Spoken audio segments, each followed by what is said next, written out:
Have you ever said something and suddenly the person you are talking to looks sad or angry? You didn't mean to be rude, but the conversation stopped. You might have hit a sore spot. This happens to everyone. It is a common struggle when learning English. Understanding this idiom will help you be a kinder and better communicator. Let's learn what hit a sore spot means. Let me tell you a funny story. My student, Jenny, thought this idiom was literal. She thought a sore spot was a bruise on your body. She actually asked her friend, "Where is your sore spot? Can I hit it?"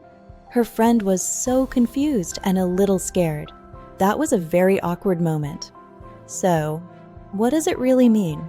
To hit a sore spot means to mention a topic that makes someone feel upset, angry, or embarrassed. The origin comes from touching a physical wound or bruise. It hurts, but in conversation, it refers to emotional pain, not physical pain. It is about feelings, memories, or insecurities. Now, let's see the correct usage. Imagine Tom asks his coworker, "Did you get that promotion?" But the coworker did not get the job. Tom doesn't know this. The coworker looks sad and walks away. Tom realizes he made a mistake. He talked about a failure. Tom hit a sore spot.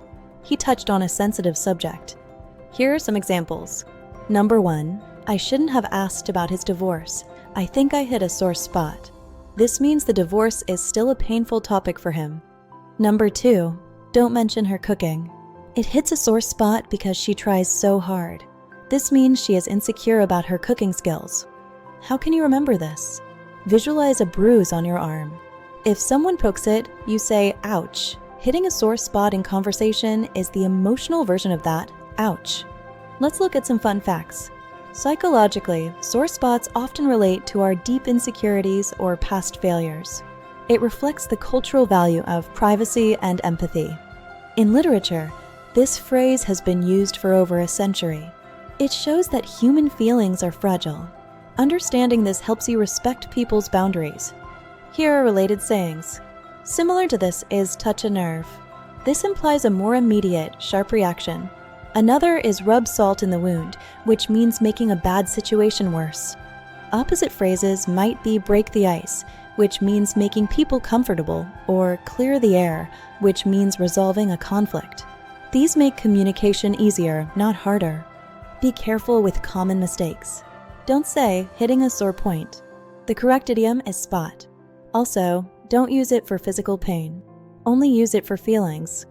Also, avoid using this lightly. If someone is grieving or truly devastated, this phrase might sound too casual. It is best for awkward or uncomfortable topics. Now, a quiz. What does hit a sore spot mean? A, to punch someone.